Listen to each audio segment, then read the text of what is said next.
Whether you're designing a new cattle working facility or trying to manage an existing one, it's important to make sure the facility you have best meets the needs of the cattle.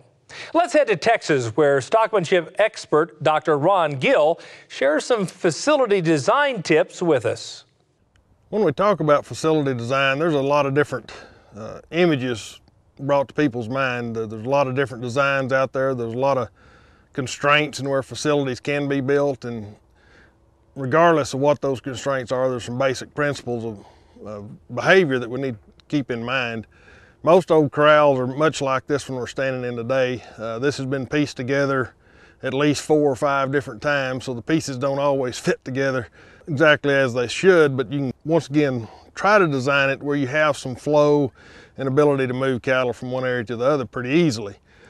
This one happens to have an alleyway on one side of it. A lot of people do not have that. Some people really use an alleyway quite a bit. This one actually has a small tub system in it that's not particularly designed the way I think a tub should be. We've adapted it and adopted some other principles and design behind it that makes it actually work fairly well. So the main thing is to try to figure out how you can make things work regardless of what your setup is. And then if you have some real trouble spots, understand how cattle are thinking, behaving, read what they're doing, and make adjustments. And that's the thing that I really encourage people to do, is try to let their cattle tell them where they have a problem. In a lot of facilities and a lot of people's mind, they want to really stack an alleyway or whatever loads or their source of cattle coming into a sweep or a crowd area. You really want to keep this area where it's not overcrowded, where you can get cattle to move very easily. I try to put maybe enough cattle in here for about 3 different loads going into that squeeze chute. That way I can keep motion going in the cattle and not have to have a lot of them sitting in the back of the alleyway, getting additional stress on them that I don't particularly want them to have.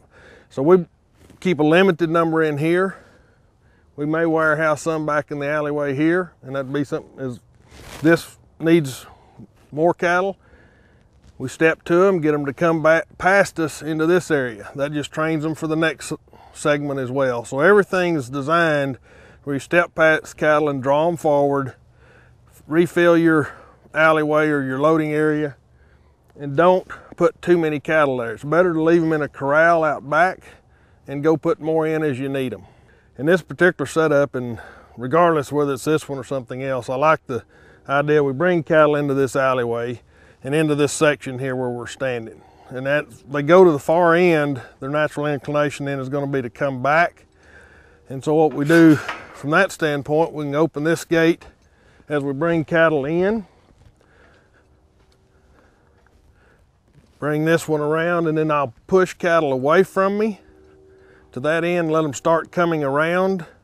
And as they come around, then I'm working on the side and I can push on the cattle and send them into this, what it's not really a bud box, but kind of a return box behind this sweep system. So the cattle would come into here. The idea behind this would come into here, would actually close the gate behind us, but as the cattle come in, they're going to come to this end, and you want this end open so they've got daylight to go to. The other sides can be solid if you want them to be. But the cattle will then want to circle around and come back out, and at that point in time, we've got the gate behind them that we closed, and whoever's brought them in here then can open this sweep gate, or should already have it open, to where the cattle can come around and into this sweep tub. So as the cattle go to the far end, I like to open the gate from this side. Some people like to work it from the other side. I personally like to work it from down here where I can push on an eye, get the cattle to come out of that corner. As they come around, I can step to their side, draw their eye on around this corner. The trick to making this work really smooth is once they start around here, don't just worry about the ones in the back and getting them all in here. As the front comes around, I'll step right to this pivot post to put pressure on them. Now if the cattle are really wild or something and you haven't got them where they handle really good, you may can do this from the outside as well. But in this scenario, I want to push on the cattle and get them started down that chute. This design is not what we'd like for it to be. This should come off and go straight for at least 2 body lengths.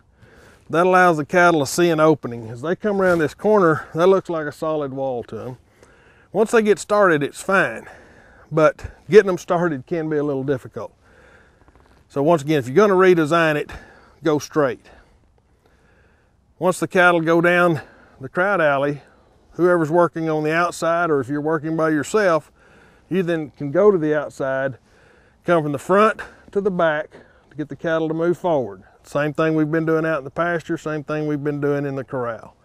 So we use the same signals in each segment of this deal, trying to work from the side, not from the behind, draw the cattle forward, put pressure on them and get them to flow themselves through a system.